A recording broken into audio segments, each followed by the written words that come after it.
প্রত্যেকটা রিংয়েরই ডিউটি আছে। এই রিংটা এক পাশে ডাব্লু সিস্টেম আছে আর এক পাশে এম সিস্টেম আছে। অবশ্যই আপনার রিং যখন সিস্টেম করবেন, সেট করবেন, তখন অবশ্যই ডাব্লু সাইডটা উপরে থাকবে।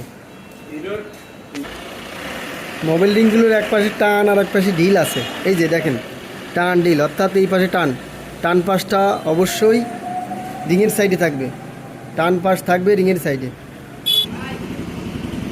একটা কালো রিং আর একটা সাদা রিং। কালো রিংটা থাকবে দ্বিতীয় গাঁটে, অর্থাৎ টপ 2, টপ 1 সবচাইতে উপরে সাদা রিং।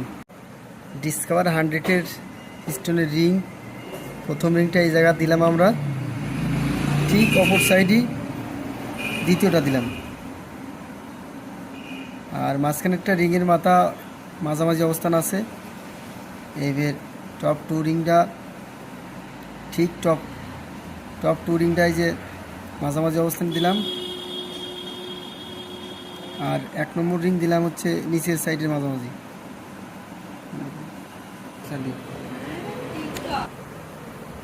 দেখেন চিহ্নটা নিচের দিকে আছে অবশ্যই।